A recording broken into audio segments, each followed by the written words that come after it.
Саламатсыздар балдар. Бүгүнкү турган темабыз параграф 39 үч бурчтуктардын аянттары. Демек үч бурчтук бизге тааныш белгилүү, кандай фигура экенин да билебиз. Эрежеден дайыма айтып жүрөбүз, кандай бир түйсүктө жатпаган үч чекиттен жана аларды эки-экиден туташтыруучу үч кесинден түзүлгөн фигура үч бурчтук деп айтылат. Үч бурчтуктун түрлөрүн да билебиз. Тең жактуу үч бурчтук, тең капталуу үч бурчтук, түрдүү жактуу үч бурчтук, тең капталдуу үч бурчтук баарын билебиз. Биз эми азыр үч бурчтук, ар бир үч бурчтуктун аянттарын карап чыгып, үйрөнүп, анан маселе иштейбиз. Анда карайбыз. Анда биринчи тең жактуу үч бурчтук. Тең жактуу үч бурчтук болгондо жактардын баары бири-бирине барабар, барабар болсо анда бурчтар да бири-бирине барабар болот. Эгер мындай бийиктикти түшүрө турган болсок, бийиктиги эмне экен? Барабар эки үч бурчтукка бөлүнөт. Демек аянты эс барабар а квадрат, жактардын квадратын тамыры үчкө көбөйткөндө 4кө бөлгөнгө барабар экен. Ал эми бийиктиги болсо, бийиктиги тара турган болсо, бийиктиги ошо жагын тамырасын 3кө көбөйтүп 2ге бөлүп коет экенбиз. Эгерде тең жактуу үч бурчтуктун ичине айлана берилсе, анын ортосуна борборун белгилеп радиусын сызганда, ошо ичине сызылган айлананын радиусун тапканда а тамырасын 3 бөлүнгөн 6-га барабар болот. Эгер мында сыртынан айлана берилген болсо, анда ошо борборун белгилеп радиусын сызгандан кийин муну формула табасыз. Эр барабар а тамырасын 3 бөлүнгөн 3кө барабар болот. Кийинки мисалыбыз тик бурчтук үч бурчтук. Тик бурчтук үч бурчтук болгону бизге белгилүү, билебиз. Тик бурчтук үч бурчтуктун эки катети, бир гипотенузасы бар. Бир бурчу 90 градуска барабар болот. Демек, муну биз дайыма Пифагордун теоремасы менен чыгарып жүрөбүз. Гипотенузанын квадраты эки катеттердин квадраттарынын суммасынан барабар деп чыгарып жүрөбүз. Бүгүн эми биз тик бурчтук бурчтуктун аянтын табайлы. Аянтты тапканда кантип ушул эки катетин көбөйтүп 2ге бөлүп койсок, аянты келип чыгат. Эс барабар 2ден 1 а көбөйтүп в деп келип чыгат. Кийинки номер түрдүү жактуу үч бурчтук. Түрдүү жактуу үч бурчтук болгондо жактары баары бирдей эмес, барабар эмес, анда бурчтар дагы барабар болбойт. Демек, бийиктикти түшүрөбүз. Бийиктикти түшүргөндөн кийин ошо бийиктиги түшкөн негизине көбөйткөндүн жарымына барабар мынакей 2ге бөлүп коебуз. Формулабыз ушул болот. Кийинкибиз анда тең капталуу үч бурчтук. Тең капталуу үч бурчтук болгондо эки каптал жагы барабар болот, бири-бирине барабар болот. Анда негизинде бурчтар да бири-бирине барабар болуп калат. Бийиктикти түшүргөндө мынакей барабар 2-3 бурчтук пайда болду. 90 градуска барабар, бир бурч 90 градуска барабар болгон. Эми биз ошодон жана түрдүү жактуу үч бурчтагы эле ошо бийиктигин ошо түшүргөн негизине көбөйтүп, анан 2ге бөлгөндө аянты келип чыгат. Мынакей аянты келип чыгат, көрдүңбү? Ошо негизин бийиктигин көбөйтүп 2ге бөлүп койдук. Же болбосо бурчу белгилүү болсо, муну формула менен чыгарабыз. Анан эгер ушул жерден h бериле турган болсо, эмне кылабыз? H'тын тапканда мына формулага барабар болуп калат. 4а квадрат минус v квадрат бөлүнгөн 2ге барабар болуп калат. Анан кийин ушуну берилген мисалга h'тын ордуна койгонубузда мына бул формула келип чыгат. Түшүндүк? Мына бул 2 менен бул 2 көбөйтүлгөнү үчүн 4 болуп калды. Мынакей 4 болуп калды. Мына бул жерде жазылып турат. H'тын ордуна мына тамыр астынан жазылып турат. Бул формула менен тапсак да болот. Эгер h белгисиз болуп калса, ошону таап туруп, анан аянтын таба алабыз.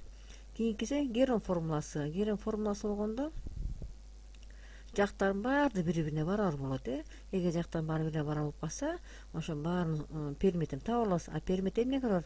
Жактардын суммасынын жарымына барабар. Периметрин тапкандан кийин анан биз эмне кылабыз? Бул Герон формуласын эс барабар деп формула менен чыгарып коебуз. Формула чыгарып алабыз. Эми кийинки анда көнүк иштейбиз. Биз формуланын баарын эске алып, аны пайдаланып көнүгө иштей баштайбыз. Номер 1 көнүгү. Үч бурчтуктун бир жагы 34,15 десиметр, ага түшүрүлгөн бийиктиги 12,16 десиметрге барабар экен. Анда аянтын тапкыла дейт. Биз билебиз, аянтын тапканбыз. Түрдүү жактуу үч бурчтук менен тең капталуу үч бурчтук аянтын дагы эле бийиктик түшүрүлгөндөн кийин ошо негизине көбөйтүп жарым бөлүп коебуз. Мынакей мына формулага коюп эле чыгарып койдук.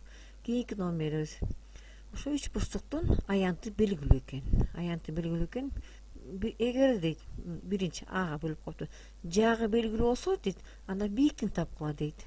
А эгерде бийиктиги белгилүү болсо, жагын тапкыла дейт. Аны чыгарабыз. Баягы формуланы коебуз. форманы коебуз. Биз жагын с деп белгилеп алдык, бийиктигин h деп белгилеп алдык. S'тин ордуна 36-ны коебуз. Анан s'нын ордуна 12-ни койдук. Анан h'тын өзүн жаздык. Жазганда 12 менен 6 кыскарганда бир 6 калды.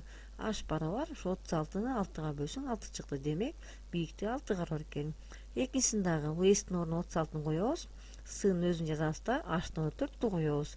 4 менен 2 кыскарганда 2 калды. С барабар 2, 36-ны 2 бөлсөң 18 чыкты. Мындан таап формула колдонуп биз таап койдук.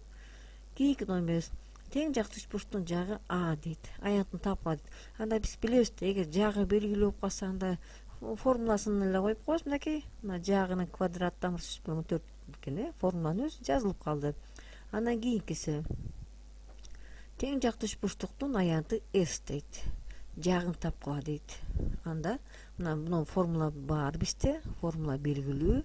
Биз эми азмат бөлүнгөн 4-тү сол жакка өткүзүп туруп 4S менен көйүттүрүп алабыз. Ошондо А квадрат тамырасы 3 калды, барабар 4S болуп калды. Анан мындан аны табыш керек да. Тамырасы 3-тү оң жакка өткүзөбүз. Анан даража болгон үчүн тамырга алып алдык. Тамыр астында 4S бөлүнгөн тамырасы 3 болуп калды. 4төн тамыр чыккан үчүн экинчи арып туруп тамыр астына S бөлүнгөн 3 болуп калды. Мына биз уже аянтын таап алдык тең жакты үч бурчтуктун. Кийинки 9-чу көнүгө тик буш үч бурчтуктун катеттери. Биринчи А барабар 1,6 метр, Б барабар 4,5 метр.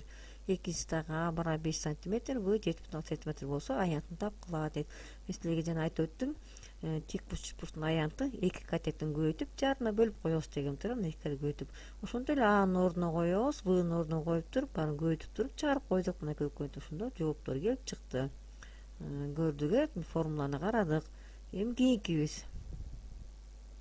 Эгерде үч бурчтуктун жактары 29, 25, 6 болсо, аянтын тапкыла дейт. Мен жана силерге айтып өттүм, эгер үч бурчтуктун баары жактары белгилүү болуп калса, биз Геронун формуласын колдонобуз деп.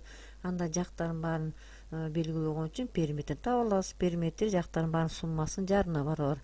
Ошондо баарын кошуп 2-ге бөлсөк 30 келип чыкты. Анан формулага коюп, мынакей П'нын ордуна 30, анан 30тан үч бурчтун бир жагын кемиттик, көбөйтүп 30тан экинчи жагын кемиттик, үчүнчү жагын кемиттик, баарын көбөйтүп туруп чыгарып койдук. Кийинки номерибиз 16. Радиусу эрге барабар болгон тегерекке сырттан сызылган туура үч бурчтуктун аянтын эсептейт. Мен жана формуладан көрсөтүп бергем. Сырттан айрылган сызылган мына чоң эр менен белгилеп жазганбыз. Ошондо формулага коюп, мына формуланы жазып алдык. Эр барабар А тамырасы 3 бөлүнгөн 3 жазып алдык. Биз азыр бул жерден бөлүү 3-тү бараттын сол жагына өткөзгөндө 3R болуп калды, көбөйтүлүп калды, барабар А тамырасы 3 жаздык. Анан бул жерден Аны таап алабыз. Ага тамырасы 3 көбөйтүлүп турат. Бараттын сол жагына өткөндө эмне болду? Бөлүнүп калды, 3R бөлүнгөн 3 болуп калды. Кийин биз ушу 3R бөлүнгөн тамырасы 3-тү Анын ордуна коебуз. Анын ордуна койгондо мынакей 3R тамырасы 3-түн квадраты, мынакей формада квадрат бар да, көбөйтүп тамырасы 3-н өзүн жазып койдук, бөлүнгөн 4. 3-түн квадраты 9, R квадрат болот. Тамырасы 3-түн квадраты 3 чыгат, Анан көбөйтүп тамырасы 3-н жазып койдук. Анан 9 менен 3 кыскарат. Кыскарганда 3R квадрат тамырасы 3 бөлүнгөн 4 болуп калды. Мына биз уже аянтын таап алдык. Бир жагын таап туруп, радиустун жардамы менен жагын таап туруп, анан эмне кылдык? Аянтын таап алдык. Кийинки номерибиз радиусу кичинекей эрге барабар болгон тегерекке ичтен сызылган туура үч бурчтуктун аянтын тапкыла дейт. Мында айтып өткөм жана ичтен сызылган айлана болуп калса, мына формула менен табыз деп айткам, R барабар А тамырасы 3 бөлүнгөн 6 деп. Эми бул жерден дагы биз ушундай жазабыз. 6-ны бараттын сол жагына өткөзөбүз, R менен көбөйтүлүп калат. Анан Аны табыз, А тапканда тамырасы бияка бөлүнүп калып, мынакей 6R тамырасы 3 болуп калды.